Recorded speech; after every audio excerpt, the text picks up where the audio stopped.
Thank you Bainbridge Island neighbors for attending today's Pretend to Care rally. I would like to introduce our next speaker, Mr. Clarence Moriwaki.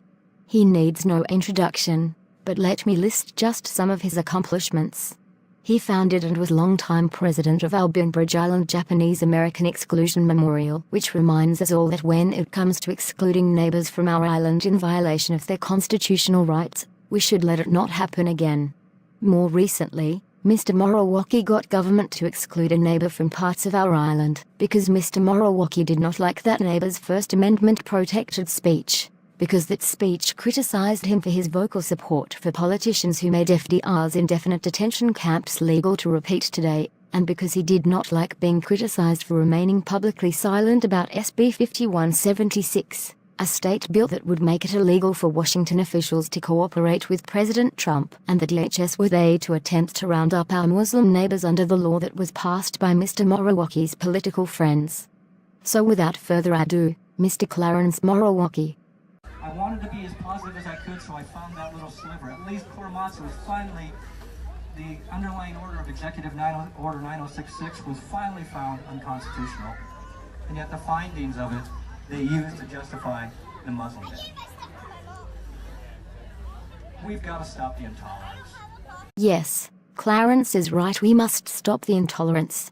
Of course it goes without saying that him dragging a neighbor into court for civilly criticizing Clarence's support for politicians who made FDR's detention camps legal to repeat, and lying to judges to have that man excluded from parts of our island, including rallies like this one, and maybe even arrested and put in a cage, is not what he means by stopping the intolerance.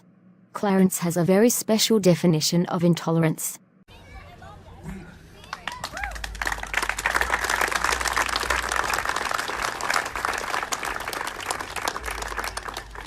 I just can't imagine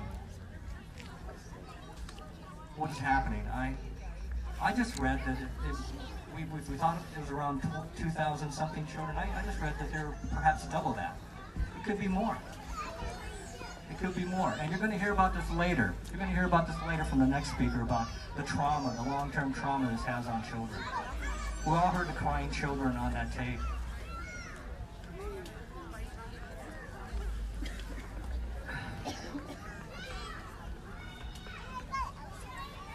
As I hear the joy of these children in the background,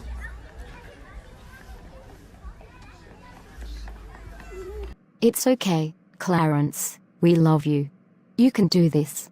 You're getting choked up thinking about the children. Of course you didn't put much thought into the children who might have their parents arrested in America without charge or trial and put into indefinite military prison camps under the NDAA of 2012 that your good friend James Lee voted for along with Senator Patty Murray and Senator Maria Cantwell and signed into law by your beloved President Obama. But you really care about the children now. We understand it's very emotional for you. We also understand you refused to publicly support SB 5176, which would keep Washington officials like your political friends from indefinitely detaining Americans far from their children. But we understand how emotional an issue this is for you now that a Republican is in office. there are thousands of children done in our name who are not being able to experience what these children are experiencing today. And perhaps for the rest of their lives they may not have this joy again because of what we have caused to them. This is utterly, it's just confounding to me. I'm sorry folks. It's okay, Clarence, we love you.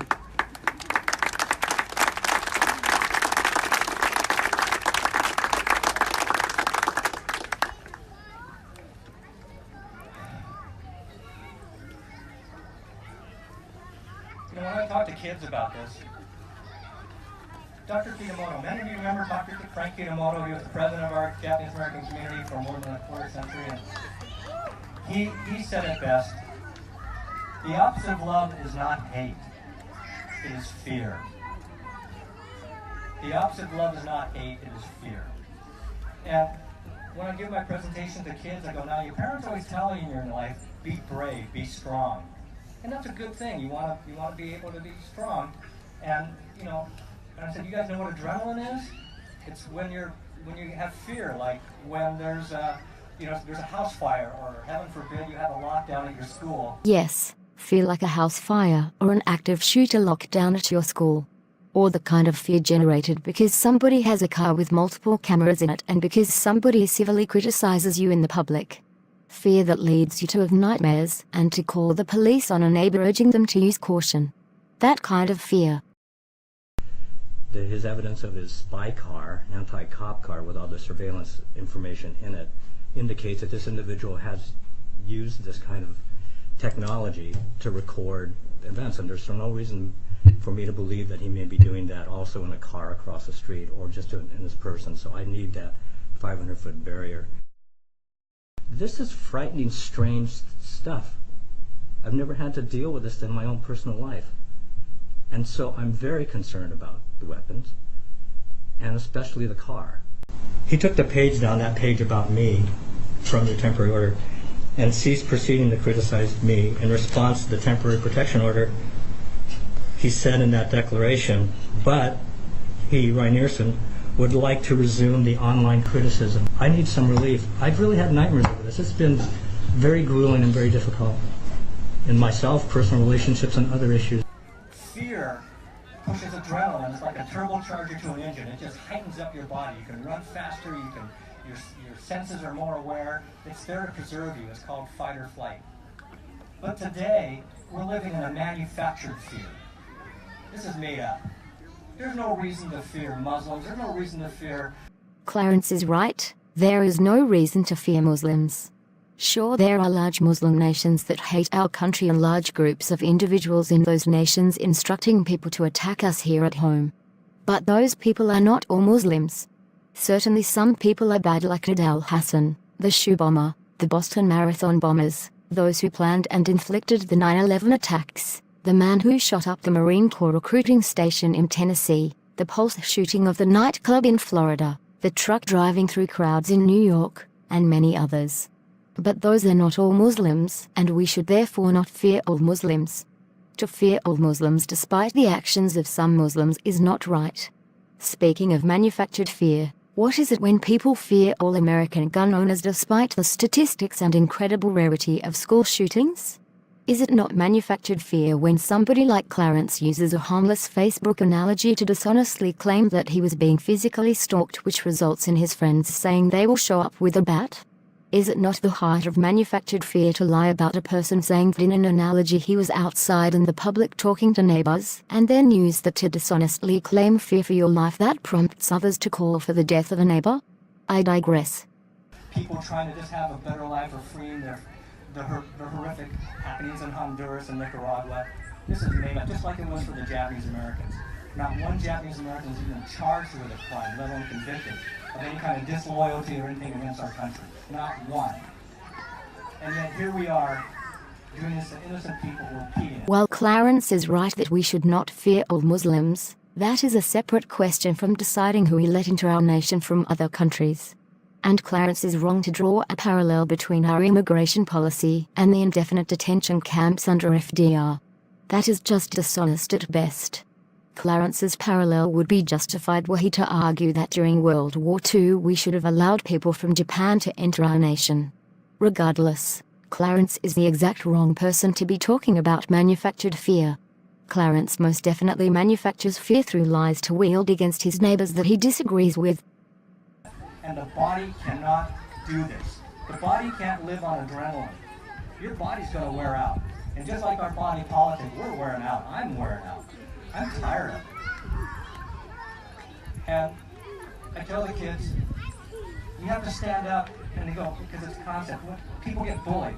Our government bullied these Japanese Americans 76 years ago. And so when you see a kid getting bullied, or you see a kid eating lunch by themselves, go sit by it. You guys all heard the phrase, stand by me, I've got your back, I'll be by your side. That's a real thing. When you stand by someone, you give them power, you give them strength they may not have ever had before. Clarence is absolutely right. But it is incredibly important to make sure that we are standing by the right people. We do not want to give the wrong people power through our support. That's what we have to do right now. All of you are standing up. I got up here so I could make sure you were standing up. We're all standing up, and that is what we have to do. We have to stand up, we have to speak out, we have to give these children, we have to give everybody who's being denied liberties, these Muslims who can't, there are Muslims now who can't get together with their families because of this unconstitutional ban. Well, I guess it's constitutional, unfortunately. Good point. Someone said, not in my country. What Roosevelt did 76 years ago was unconstitutional, yet it still stood up. Just finally got repealed last week. So just because it says it's constitutional now does not mean it's right. And we have to stand the test of time. And I'm thinking about guys like Martin Luther King, who was in his 20s doing this, and he died in his early 30s. Dr. King spent his time working against those like Moriwaki, who used government to violate the rights of neighbors they feared. Anybody can say the right words, and scoundrels and politicians always do. But action is what matters. And Clarence's actions are utterly reprehensible. And he did this for his whole life. It was a lonely time for that man. But he kept at it. We've got to keep at it. This is not a time to give up. This is not a time to let go.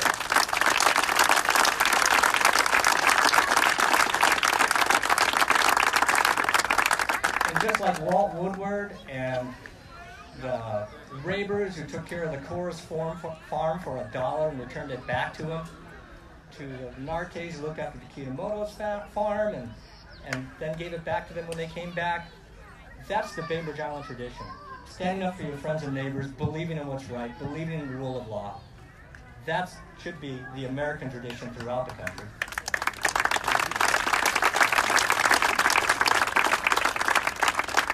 And we're starting it here today.